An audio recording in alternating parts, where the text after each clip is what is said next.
मैं अकेली पहली महिला ऑफिसर हूँ जो कि बॉर्डर सिक्योरिटी फोर्स में जो गए हम, and that was a turning point in my life. आप मानोगे नहीं, हमें पेंट, ब्रश, कैनवस, हमें इसके बारे में कुछ भी नहीं पता था टिल द एज ऑफ 60। मैं चाहती हूँ कि मेरे भारत का जो कल्चर है वो पोर्ट्रे हो वहाँ पे जाके डीडी इंटरनेशनल चैनल को उनके जितने भी सर्वर्स हैं उसके ऊपर लगवाना है। नमस्कार श्रोताओं, आकाशवाणी पॉडकास्ट के इस नए अंक के साथ मैं शालिनी मित्तल, स्वीकार करिए मेरा नमस्कार। और इस नए अंक को हम आपके लिए लेकर आए हैं और साथ में एक गेस्ट है जो डिस्टिंग्विश्ड गेस्ट है और एक्स्ट्रा ऑर्डिनरी गेस्ट है। तो इस मुलाकात में ज़रूर आपको मज़ा आएगा क्योंकि ढेर सारी उनके पास अपनी जो एक्सपीरियंसेस हैं वो आज वो शेयर करेंगी हमारे लिसनर्स के साथ। तो ज़्यादा टाइम ना लेते हुए मैं सबसे पहले तो इंट्रोड्यूस करा देती हूँ लिसनर्स को अपने आज के गेस्ट के साथ। तो आज हमारे साथ हैं स्टूडियो में डॉक्टर नीलिमा हरजाल। बहुत बहुत स्वागत है मैडम आपका। धन्यवाद, और श्रोताओं को भी बहुत बहुत नमस्कार। तो मैं इतना बताऊंगी सिर्फ श्रोताओं को कि मैडम ने 2012 में मैडम रिटायर हुई हैं एडिशनल डायरेक्टर जनरल दूरदर्शन की पोस्ट से, और आपने 1981 में ज्वाइन किया था Akashvani as a UPSC selected programme executive. इसी बिल्डिंग में आए थे जी। तो बहुत लंबा सफ़र आपने तय किया है। 1981 से आपने बहुत सारे बदलाव देखे होंगे आकाशवाणी में, फिर आप दूरदर्शन में भी रहीं। बहुत सारी चीज़ें पूछना है, पर मुझे लगता है कहाँ से शुरुआत करें वो मुझे सोचना पड़ रहा है क्योंकि बहुत टर्न्स आए हैं आपकी लाइफ में, बहुत सारी चीज़ें आपने चेंज भी की। तो शुरुआत हम यहाँ से करेंगे कि कैसे सोचा कि आकाशवाणी में आए, क्योंकि मुझे ये पता है कि आप पीएचडी भी हैं, आप डॉक्टरेट हैं। तो उसके बाद ये बदलाव आया कि पहले से था दिमाग में कि मैं मीडिया में आऊँगी, या इस तरह का कि ये अचानक से हुआ? समुद्र की तरह से बड़ी है मेरी जिंदगी और मेरे एक्सपीरियंसेस, और उसमें से कुछ खतरे मैं निकालूंगी। तो मैं बताऊंगी आपको शॉर्ट में कि आई वॉज अ डॉक्टरेट, और मैं वहाँ पे पढ़ा रही थी दयाल सिंह कॉलेज में। किसी ने कहा कि यूपीएससी में अप्लाई कर दीजिए। हमने कहा हमारे पास तो मीडिया का कोई एक्सपीरियंस नहीं है, लेकिन कॉन्फिडेंस बहुत था। श्रोताओं, ये बहुत ज़रूरी है लाइफ में कॉन्फिडेंस होना। तो कॉन्फिडेंस भरपूर था, और उसी कॉन्फिडेंस के साथ हम यूपीएससी में चले गए इंटरव्यू देने, और उसके बाद हमारा इंटरव्यू हुआ लगभग 50 मिनट, और बाहर निकले तो वहाँ यूपीएससी के चपरासी ने कहा आपका तो सिलेक्शन हो गया। अच्छा। मैंने कहा आप कैसे कह रहे हैं? कहने लगे अरे हमारे बाल सफेद हो गए, यही देखते देखते हमको पता लग जाता है पहले किसका सिलेक्शन होगा किसका नहीं। और वही हुआ, हमारा सिलेक्शन हो गया, और हमारी पहली पोस्टिंग जयपुर हुई।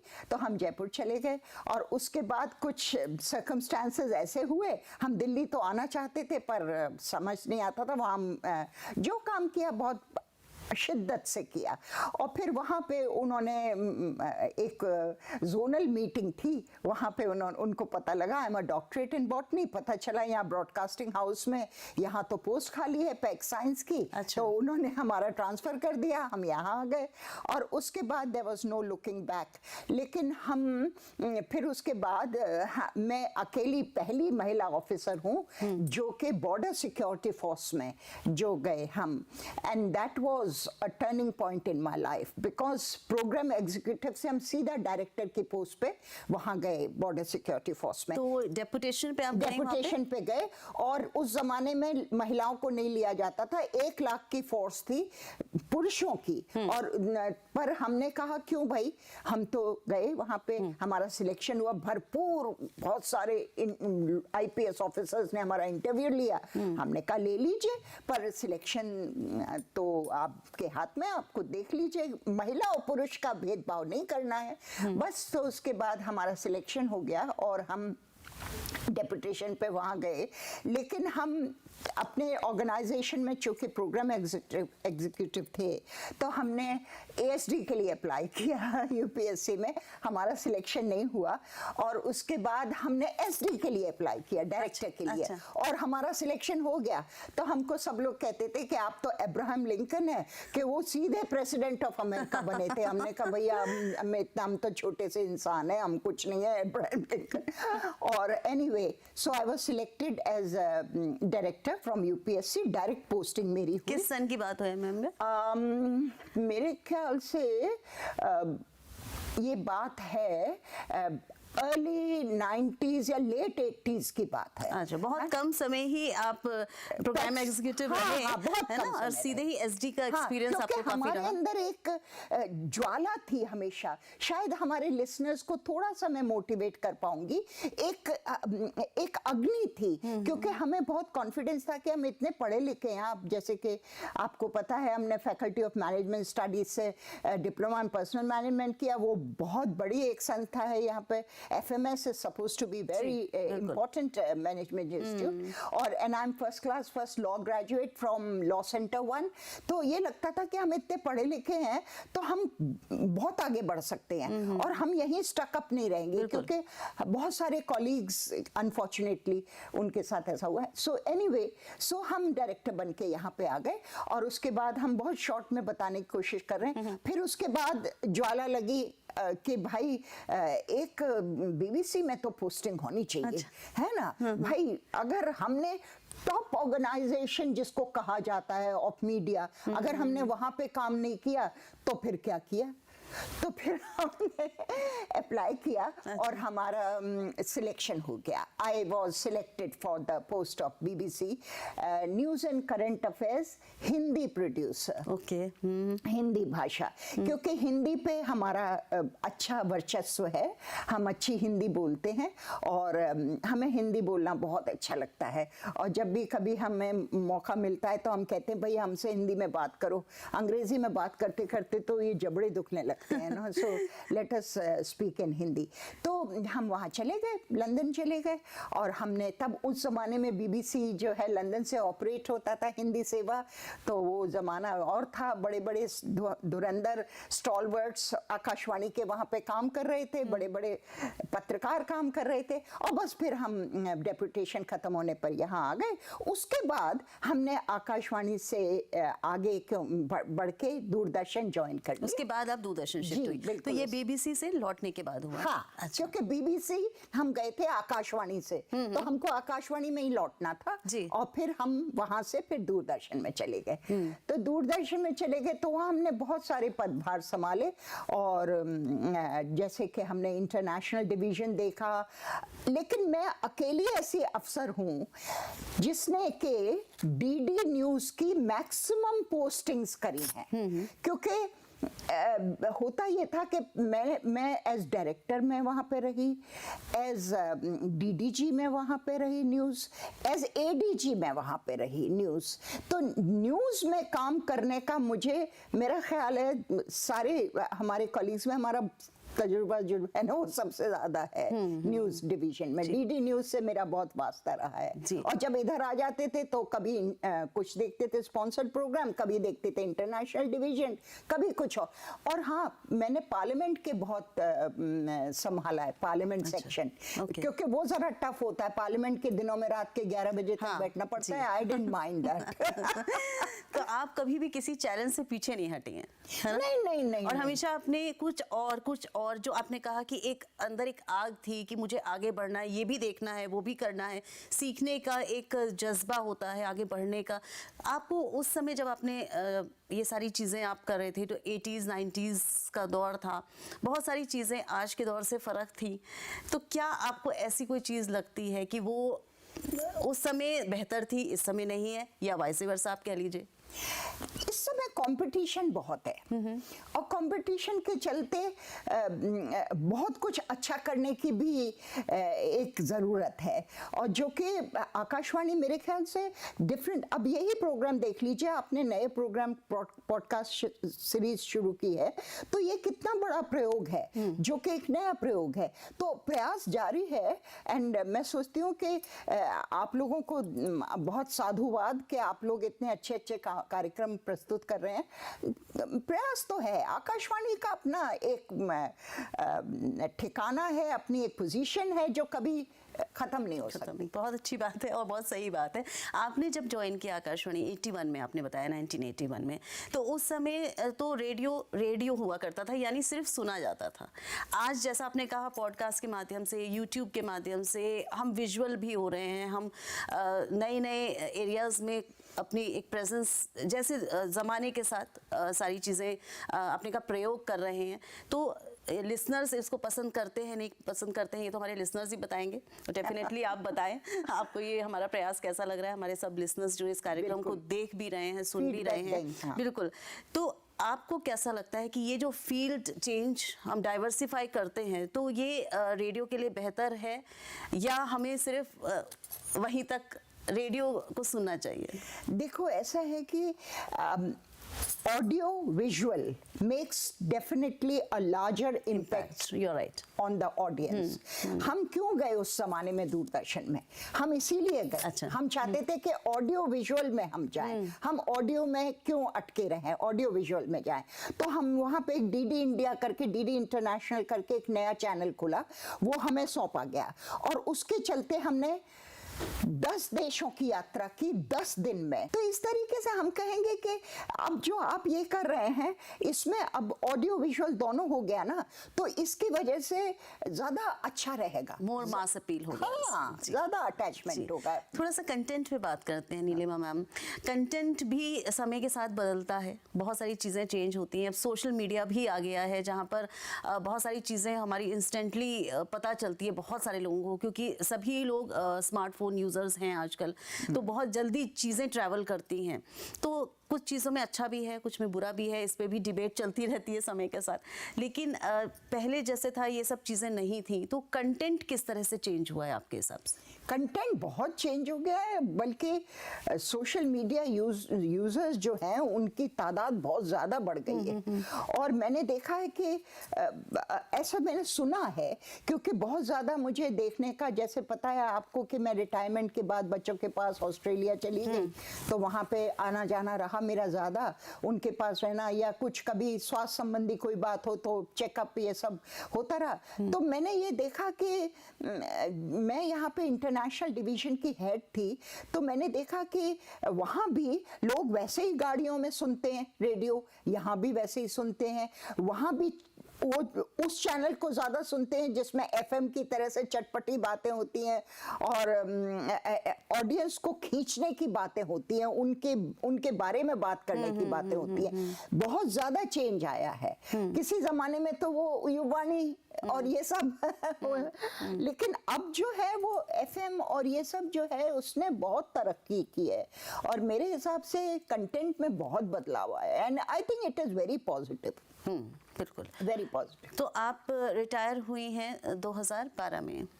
उसके बाद आपने जैसे बताया कि आप ऑस्ट्रेलिया शिफ्ट हो गई और आती जाती रहती हैं ऑस्ट्रेलिया में, और मुझे पता है कि आप उसके बाद भी रुकी नहीं, आपने एक नया टर्न लिया, आपकी ज़िंदगी ने एक नया क्रिएटिव टर्न लिया। मैं ये कहूँगी कि आप आकाशवाणी, दूरदर्शन, बहुत सारी चीज़ें करने के बाद आपने पेंटिंग की तरफ रुख किया। तो ये कैसे हुआ और ये बदलाव कैसे आया? ये अचानक हुआ कि आप बचपन से पेंट करती थी? नहीं, आप मानोगे नहीं, हमें पेंट, ब्रश, कैनवस, हमें इसके बारे में कुछ भी नहीं पता था। अच्छा। Till the age of 60। और हम ये अचानक से नहीं, सुनिए ना, तो हम जब अपने बेटे के पास रहने गए तो हमने कहा कि भाई हम तो बहुत चंचल प्रवृत्ति के हैं, और भारत में तो हम फिल्मों में ज़्यादा इंटरेस्टेड थे, बॉलीवुड फिल्म्स देखते थे सैटरडे संडे को, ये हमारा रहता था। हाँ, तो अब यहाँ पे क्या करेंगे, तो हम बैठ तो नहीं सकते, तो हमें कुछ करना होगा। तो हमने वहाँ पे ईजल देखा, ईजल जिस पे रख के अब कैनवस में पेंटिंग करते हैं, तो उसके घर में, तो हमने कहा कि क्यों ना मैं पेंटिंग करूँ। तो मैंने सबसे पहले चूंकि उसके यहाँ रहने ऑस्ट्रेलिया गए थे, तो हमने कैंगरू मदर और डॉटर की एक पेंटिंग बनाई। तो मेरा बेटा बोला, oh mom you are very talented, it seems you have a hidden talent, just develop it, it's so beautiful. मैं भी दंग रह गई उसको देख के, मेरी पहली छोटी सी तो प्रयास। आपने कोई सीखा नहीं? नहीं, कुछ भी नहीं सीखा मैंने, लेकिन कुछ नहीं, मैं तुम्हें बता रही हूँ, मैं आपको रियली बता रही हूँ कि ये जो है ना, ये मेरे अंदर था हिडन टैलेंट, जो कि एकदम से इस तरह वेट कर रहा था कि आप रिटायर हों। वेट कर रहा था कि मैं रिटायर हूँ, और ऐसे ही एकदम से निकल तरह से हुआ। जी। और भाई there was no looking back. तो कितनी आप पेंटिंग्स बहुत सारी बनाने लगी? अब तक तो मैं, मेरे ख्याल से कम 60-70 पेंटिंग्स बना चुकी हूँ। और मैं जब भी वहाँ रहती हूँ तो मैं एग्जीबिशन में अपनी पेंटिंग लगाती हूँ। मेरे ख्याल से 3-4 दर्जन पेंटिंग्स तो बिक भी चुकी हैं। अच्छा। और कई इंटरनेशनल अवार्ड्स भी मिल चुके हैं। People say, oh, you are a very good artist, you know। जब भी मैं पेंटिंग अपनी बनाती हूँ तो वो they get very, you know, कितनी सुंदर बनाई है, कैसे बनाई है। और जबकि मेरी छोटी सी एक कंडीशन डेवलप हो गई दिस एसेंशियल ट्रेमर्स की, लेकिन I think it has worked in a positive manner. मैं जब, मेरा हाथ की ट्रेमर्स की वजह से मेरे जितने भी ब्रश स्ट्रोक्स हैं वो बेटर होते हैं, जिनकी उनकी बदौलत जिनमें ट्रेमर्स नहीं है। अच्छा। मैंने हर चीज को पॉजिटिवली लिया है। And that is one thing, मैं कभी नेगेटिव नहीं सोचती, मैं हमेशा पॉजिटिव सोचती हूँ। और मुझे ना प्रभु कृपा पे बहुत विश्वास है, भगवान पे बहुत विश्वास है, क्योंकि God has never left me alone, God has always been with me. Whenever I have thought कि आज ये क्राइसिस है, तो भगवान को याद किया, तो भगवान हमेशा हमारी मदद के लिए आए।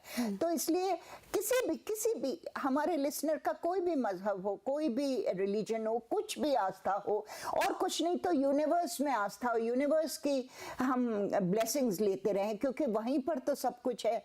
तो मेरा ये कहना है कि आस्था एक बहुत बड़ी चीज होती है अपने आप में, और किसी ऐसी चीज में, किसी ऐसे व्यक्ति में, या उसमें रिलीजन कह लीजिए, जो भी कह लीजिए, जिसमें आपको लगे कि हाँ इसमें हमें संबल मिल सकता है। That is very important. तो ये आपकी जो बाद की, रिटायरमेंट के बाद की जो आपकी क्रिएटिव जर्नी है, इसके बारे में सुन के मेरा मन हो रहा है कि मैं कुछ पेंटिंग्स आपकी देखूं और अपने श्रोताओं को भी दिखाऊं।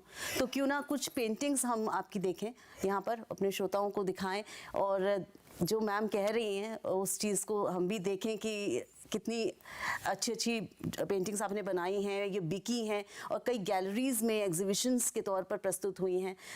ये बताइए कि कुछ ऐसी याद होगी इतनी लंबी जर्नी में, बहुत सारी यादें हैं, आप तो बहुत थोड़ी चीज़ें निकाल रही होंगी, आपके मन में तो बहुत सारी चीज़ें चल रही होंगी, लेकिन मैं ये जानना चाहूँगी, ऐसी एक कोई याद आपको इस समय आ रही है जिससे आपको बहुत अंदर से मतलब ऐसा लगा कि अरे ये मोमेंट मेरी जिंदगी में वाव मोमेंट? दो चीजें बताना चाहूंगी। एक तो ये कि मैं जो भी आर्ट अपना वहाँ पर बनाती हूँ, उसमें मैं इंडियन कॉन्टेक्स्ट को बहुत तवज्जो देती हूँ। मैं चाहती हूँ कि मेरे भारत का जो कल्चर है वो पोर्ट्रे हो वहाँ पर। तो मैंने कुछ पेंटिंग्स बनाई, जैसे कि औरतें बैठी हैं गांव में, और उसके बाद मोर आए हैं उनको विजिट करने, और फिर उसके बाद उसको टाइटल दिया द फास्टेस्ट डाटा ट्रांसमिशन, क्योंकि वो बातें गॉसिप कर रही हैं आपस में कि उसका लड़का ये, उसका बेटी है, तो वो मोर सुन रहे हैं, और वो सो लाइक दैट आई ऐसा। या फिर हमने अपने मतलब एक माँ काली की पेंटिंग बनाई। उसके बारे में मैं बताऊं कि जब मैंने वो एग्जिबिट की, उसको मैंने एक रूप ऐसा दिया कि वो बहुत ही नाराज हैं, बहुत नाराज हैं वो उनकी आंखों को, और इतनी फोर्सफुल वो पेंटिंग बनी कि उन्होंने वेस्ले मिशन करके, वहां पे एक बहुत बड़ी संस्था है, उन्होंने अपने कैलेंडर में उस पेंटिंग को, एनुअल कैलेंडर जो बनाते हैं ना साल का, 2023 के एनुअल कैलेंडर में उसकी फोटो है। और उन्होंने सितंबर में के मंथ में, जो कि मेरा बर्थडे मंथ है, उसमें उन्होंने उसको पोर्ट्रे किया माँ काली को। और मैंने कहा the goddess of environment angry goddess of environment, क्योंकि जो हम लोग कर रहे हैं ना, इतना ज्यादा एनवायरनमेंट के साथ खिलवाड़, उसके की वजह से तो इतना है, महा गर्मी, महा सर्दी, महा ये महा वो, यू नो, जो क्लाइमेट चेंज है, और आजकल बहुत बातें हो रही है क्लाइमेट चेंज, बहुत तवज्जो देती तो हूँ। वो डिस्प्ले करती है आपकी हाँ, ये पेंटिंग मेरी पेंटिंग जो होती है वो किसी मकसद को लेके होती है, ऐसा ही नहीं कि मैंने यूं यूं यूं यूं किया, यूं यूं यूं यूं किया। आई डू रियलिस्टिक पेंटिंग, जो दिखाई दे सामने और जो नजर आए कि क्या है ये। एब्स्ट्रैक्ट में मैं बिलीव नहीं करती, because my life is realistic, my life is not abstract. आपने एक बार जिक्र किया था, मैंने किसी इंटरव्यू में सुना था कि आप की जो पेंटिंग है जब उस गैलरी में प्रदर्शित हुई जहां पर आप पहले कभी MOU का कुछ जिक्र था उसमें, तो वो बातें बताइए। बहुत अच्छी बात आपने रेस की। हुआ ये कि मैं जब यहाँ पे दूरदर्शन में थी तो I was heading the international division, तो मैं डिफरेंट कंट्रीज के साथ MOU साइन करती थी, जैसे मॉरिशस ब्रॉडकास्टिंग कॉर्पोरेशन या ऑस्ट्रेलियन ब्रॉडकास्टिंग कॉर्पोरेशन, ये like that, you know, Canadian broadcast. Canada भी गई थी मैं फेलोशिप पे, और वो भी मेरा एक सब्जेक्ट था, वो भी that was also related to broadcasting, इसी दौरान गई थी जब मैं दूरदर्शन में थी। तो मैं ये क्या बता रही हूँ आपको कि हुआ ये संयोग से, मैंने एक पेंटिंग बनाई और मेरी पेंटिंग सिलेक्ट हो गई और मुझे ABC रेडियो से इनविटेशन आया कि आपकी पेंटिंग सिलेक्ट हो गई और हम ABC रेडियो गैलरी में उसको दिखा रहे हैं।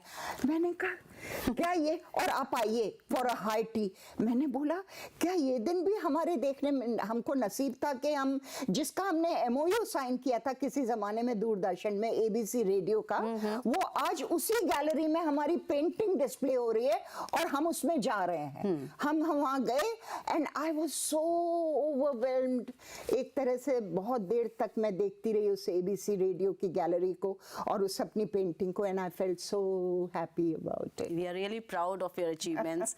और मुझे लगता है ऐसे सिलसिला चलता ही रहेगा, बातें खत्म नहीं होंगी, क्योंकि आपकी लाइफ में बहुत सारी ऐसी चीज़ें हैं जो लिसनर्स तक नहीं पहुंची हैं, पहुंचनी चाहिए। कोशिश हमारी भी है कि कुछ मोती निकाल पाए आपकी ज़िंदगी की, जो ये आपने बताया, शुरू में बताया कि वास्ट एक ओशन की तरह है आपकी लाइफ।